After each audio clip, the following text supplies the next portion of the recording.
Chapter 1. Friendship. An essential attribute of creatures is dependence. The idea of an absolutely independent creature is self-contradictory. This property of dependence we see existing all about us in the physical world, in the mutual attraction and repulsion of atoms to form bodies, in the combination of bodies to form the earth. The globe on which we live receives light, heat, and motion from the sun. Our satellite, the moon, clings to the earth, and our whole solar system is influenced from without. Nowhere in space will you find a lost star, an unattached planet. The invisible chain of gravity binds together all the heavenly bodies and swings them off in their appointed orbits. Nothing is sufficient of and for itself. Created force that does not proceed from and tend to something outside of itself is inconceivable. And this innate tendency to seek rest and support in something else is found not alone in purely material things, but it is exemplified too in the moral nature of man. None of us is strong enough to stand alone. We need assistance of some kind. Man was created apparently incomplete in himself. Like the climbing vine, he is ever waving about the tendrils of his affections, feeling for some object to twine and fasten to. Even in the state of original justice was this true, for God saw that it was not good for Adam to be alone, strong and perfect though he was, and so he gave him a helpmeet.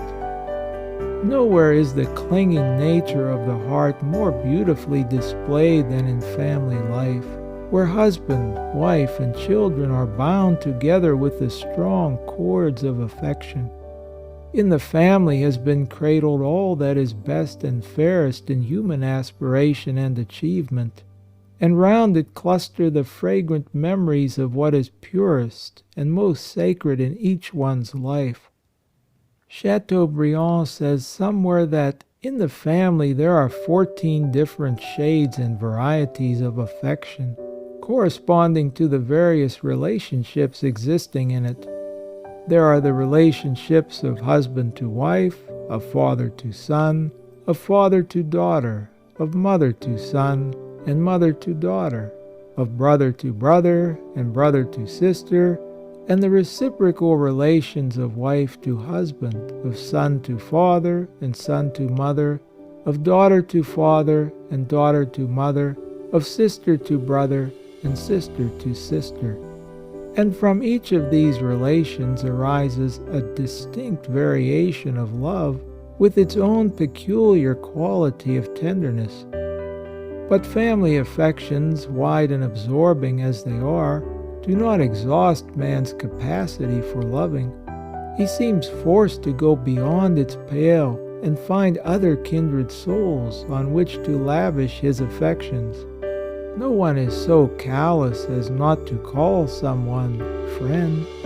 And here we strike the theme of friendship on which so many of the world's greatest minds and pens have employed themselves. Poets have sung its praises, and sages endeavored to plumb its depths, but it ever remains a new and entrancing subject of delight to young generations. No one is satisfied with hearing or reading of it. Each would test and experience it for himself. Perhaps nothing finer from a natural standpoint has ever been written on friendship than Cicero's celebrated treatise, which has incurred the fate considered so harrowing by Juvenal, of being spelled and tortured by schoolboys for 20 centuries. In it he gives the quaint theory of a learned man of Agrigentum, which is certainly more poetical, if less scientific than some more modern explanations of the attractive and repulsive forces of matter, that bodies are drawn together by friendship, or held apart by discord. A pretty touch of nature that shows all the world akin, he brings out in the thunderous applause that filled the theatre, when in a new play by Marcus Pacuvius the king pronounced death sentence on Orestes, and straightway the devoted friends Orestes and Pylades both strenuously claim to be that person. Even inspired writers are impelled to speak of friendship, and when they touch the subject there is an unwonted glow and warmth to their pen. We are told by one of them that a steadfast friend shall be to thee as thyself, that a faithful friend is a strong defense, and we are warned not to forsake an old friend, for the new will not be like him until first mellowed with age, like rich old wine. To understand what is meant by a friend ought not to be difficult, since the word is found in frequent use in all languages and amongst all peoples, and hence must represent one of the early concepts of the mind.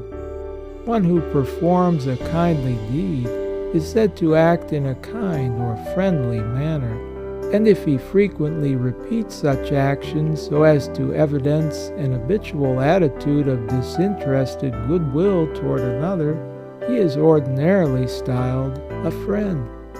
It is true that one may be moved to confer a benefit by some selfish motive, by self-interest, or the hope of an equivalent return, but such conduct does not merit the name of friendship.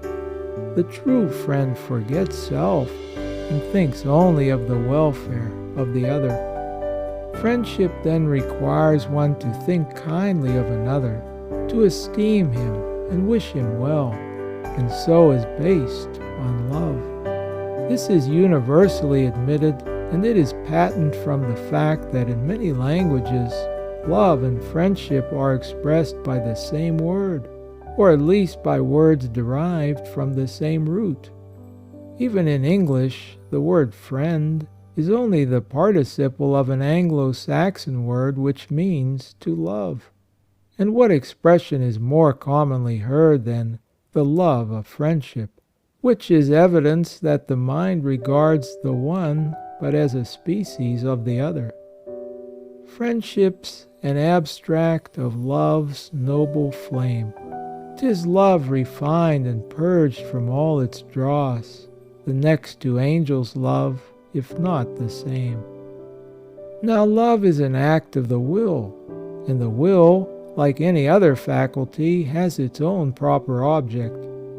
As sounds are perceived by the ear, and colors by the eye, as the intellect assents to truth, so the will finds rest in the good. Of its very nature, it loves what is good and hates what is evil. It cannot love evil as such.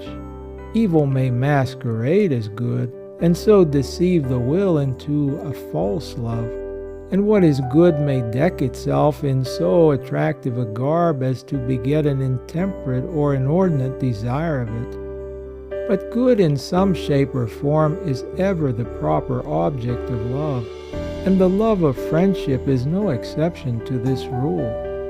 In natural friendship, we base our goodwill to another on his own goodness. We give him our love because we consider him worthy of it. There may be partners in crime, but never friends. True friendship, then, at its best, can exist only between the good and for a good end. Are we to conclude from this that mere love and admiration of another are sufficient to constitute friendship, or is something further required?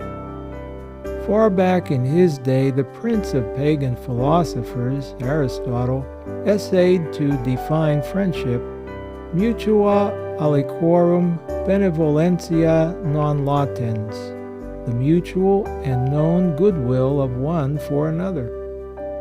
One may esteem and love you highly, and yet if you are not aware of his sentiments, you are not properly his friend.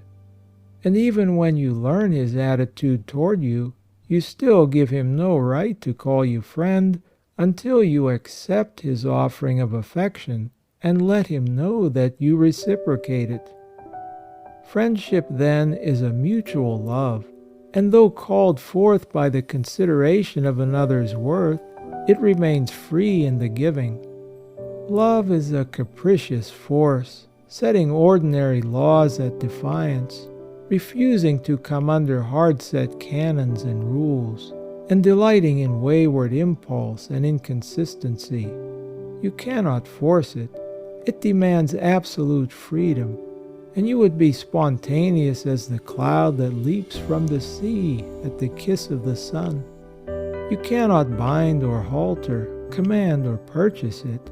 Of its essence, it is a free gift and unpurchasable.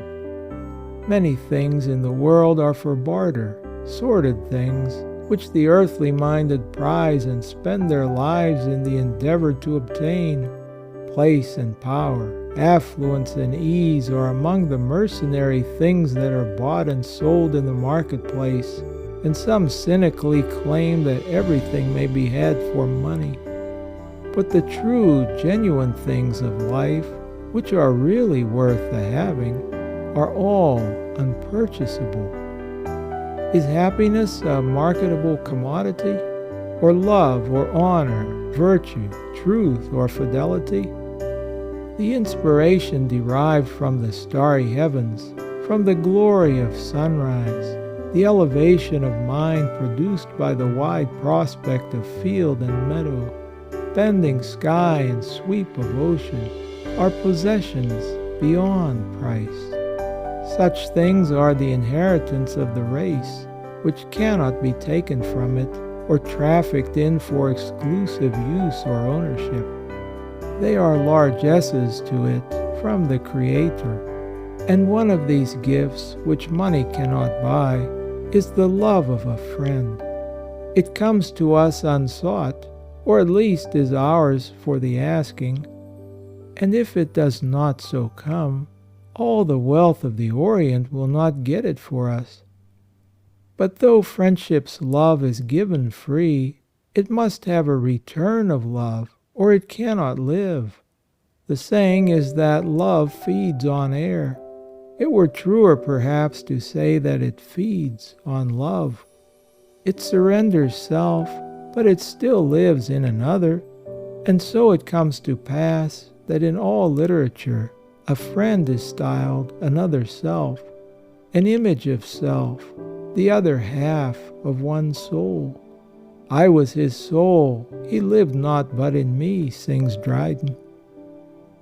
Diogenes defines friends as one soul in two bodies, and Shakespeare considers them to have two seeming bodies, but one heart. Scripture sets its seal of approval on this manner of speaking when it says that a steadfast friend shall be to thee as thyself, tibi quasi co equalis. Since love consists in so close a riveting of hearts, it would seem natural to conclude that it flourishes best between equals. St. Jerome does not hesitate to say that friendship either finds equals or makes them. Where no interest, pursuit, or similarity of taste exists in common, it is evident that nothing serves to draw the wills together, to unite them as a mysterious cement of the soul. Where strict equality is found, writers tell us that friendship is generally strongest, and that when wanting, its absence must be compensated by some identity of purpose or interest, to the attainment of which each contributes according to his means and ability.